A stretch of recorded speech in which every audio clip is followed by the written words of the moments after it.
Dobrý deň. Dobrý deň. Koľko ti budeme dneska, ako to vidíte?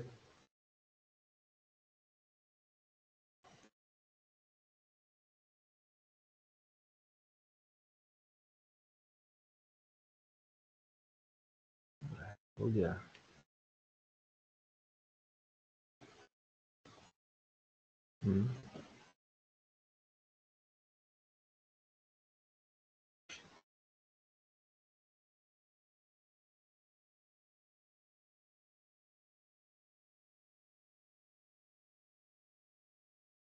Skúsite ich takto.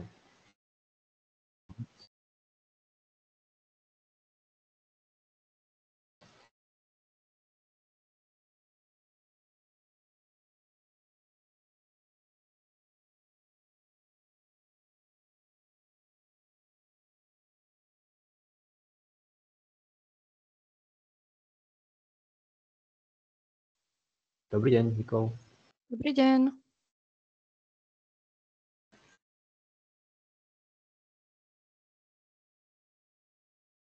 Nechcem vás nejako veľmi týrať dneska. V podstate ja som vám písal včera správu, čo od vás budem potrebovať, alebo akým veciam by ste sa mali venovať. Každopádne viem, že niektorí z vás majú tú web stránku už hotovú a chcel som vám dať vlastne možnosť troška sa venovať aj tie plagáty máte hotové a chcel som vám dať možnosť venovať sa aj tej interaktivite.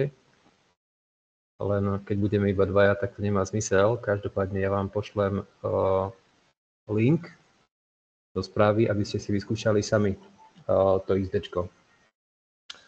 Ak mi na tej chvíľočku, ja hovorím, budete mať normálne aj video z toho, len veľmi jednoducho v podstate vám predstavím to XD. Dúfam, že sa niekto ešte pripojí, každopádne keď to niekto bude a ja si nevšimne, tak a potom upozornite.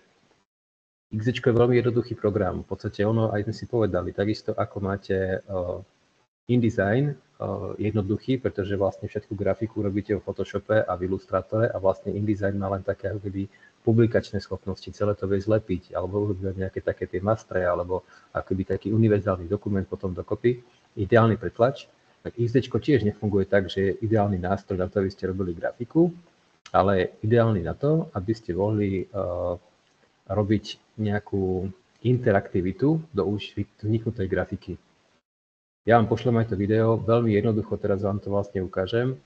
Čiže ja keď chcem napríklad spraviť, my sme robili tie web stránky, ja keď chcem teraz spraviť nejakú interaktivitu v rámci tých našich salických web stránok, tak to urobím veľmi jednoducho. Ja si v podstate urobím v tomto prvom okne XDčka a on sa vás ako klasický robácky balík pýta vlastne, akým formátom chcem pracovať.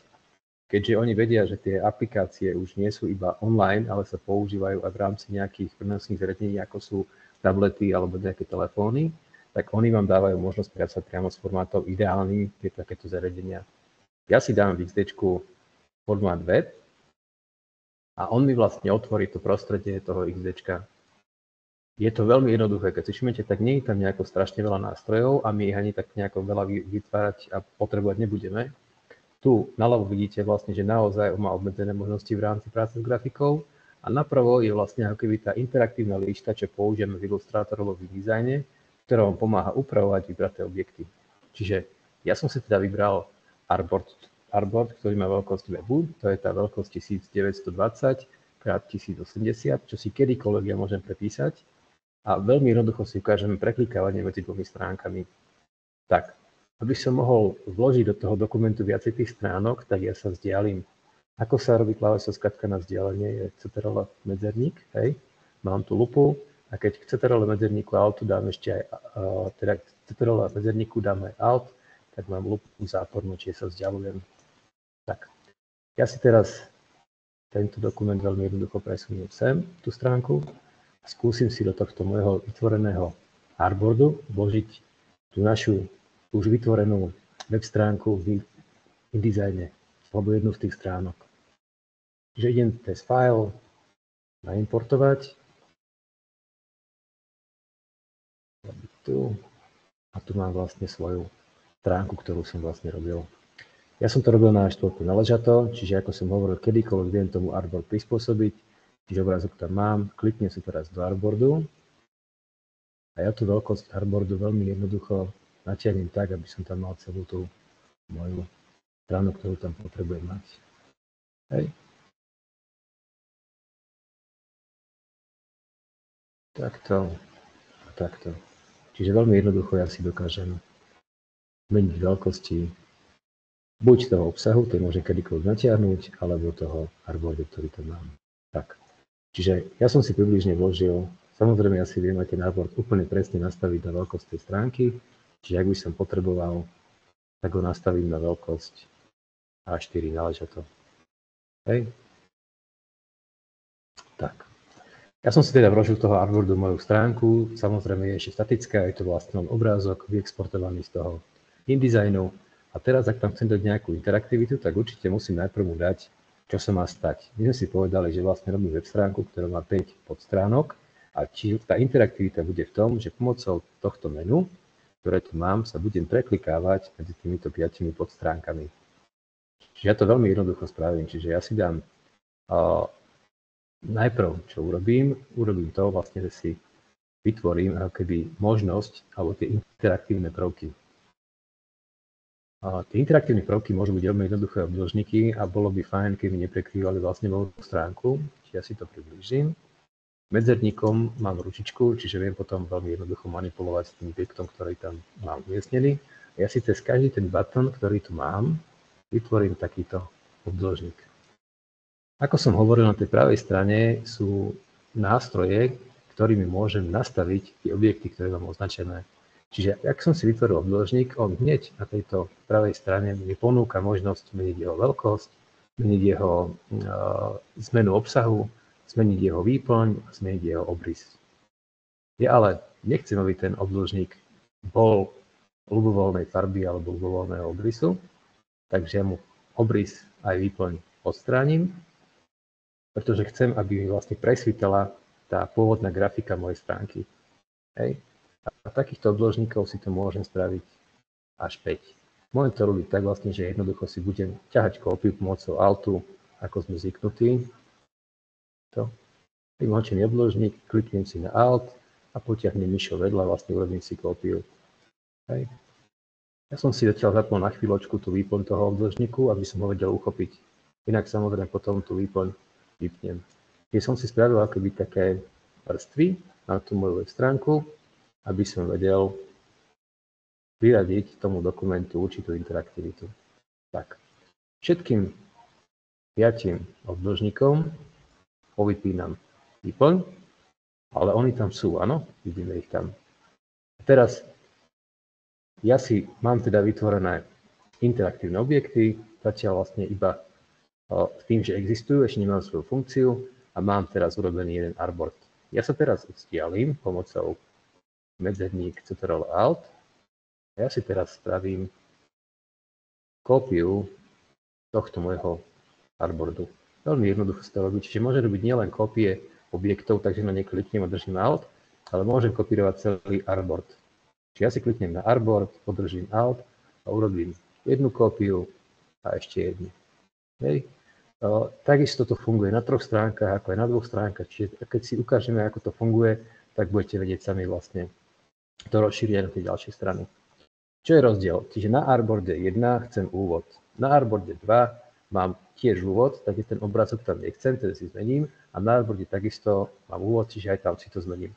Na 2 si dám text a na 3 si dám galériu, presne ako je to v tom menu. Čiže ten obrázok ja si môžem chytiť a môžem si ho odstrániť. Hej. Cut. Takže na 2 teda chcem dať text, čiže file import. To je táto stránka. Tuto. Ja si troška natiahnem. Tak. Áno, túto 3 si importnem. Myslím, že to je galéria. Takže tento obrázok. Tak. Všimnite si, na každej jednej strane mi ostali tie štvorčeky, čo je na tejto strane len sú o vrstve nižšie, čiže ja si ten obrázok posuniem až pod tie štvorčeky. Hej. Tu na tej ľavej strane vidím pre daný artboard vlastne vrstvy. Tak. A teraz dôležité je, že vlastne mám na Artboarde 1 prvú stránku, Artboarde 2 druhú stránku, Artboarde 3 tretiu stránku, respektíve podstránku. Tak. To si ešte overujem, či to mám dobre výškovo nastavené, kvôli tomu, že vlastne mám tam tie obdĺžniky. Môžem si očiť všetky obrázky a môžem ich zarovnať. Tak. Dobre. A teraz. V XDčku to funguje tak vlastne, že mám dve úrovne. Jedna úroveň, s ktorou som teraz pracoval, je vlastne tzv. Dizajnerská, to je tu hore. Tak v tom sa prepínam. Nie je to nič komplikované, ešte raz hovorím, budeme to robiť x-krát, tak len skúste potom v rámci napodobňovania si to vyskúšať sami. Mám dizajn, už viem, ako to má vyzerať. Všetky tie stránky sú v poriadku, len tam musím dať nejakú aktivitu, nejakú interaktivitu.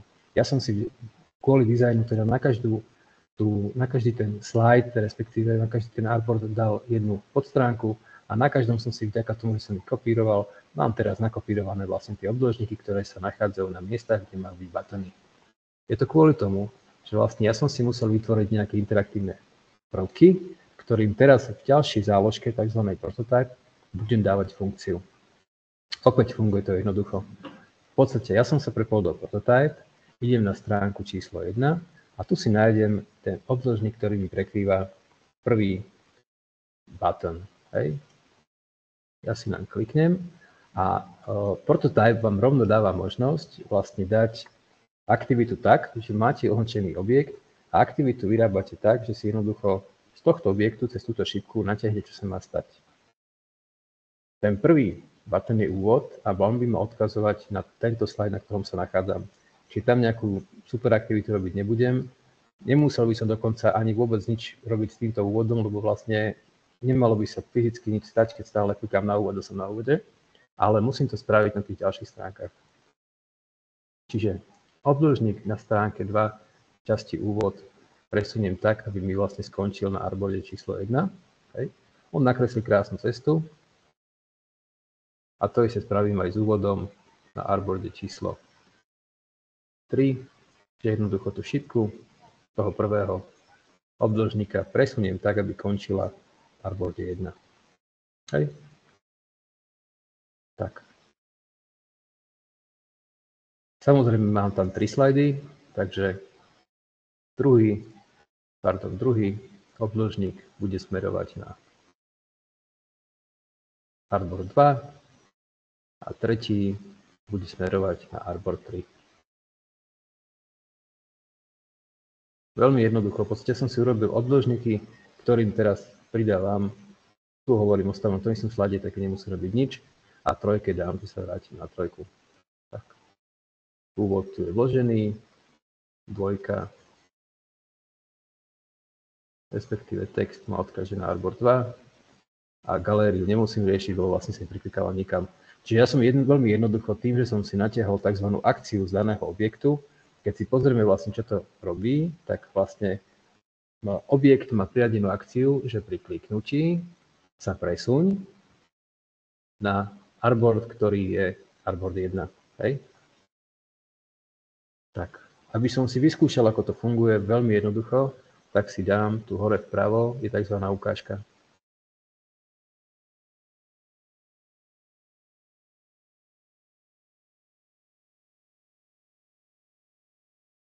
Kde si?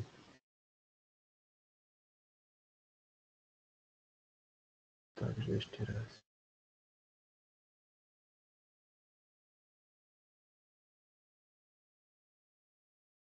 Že by to nezvládol? Nevadí, vytvoríme si. Je to tu?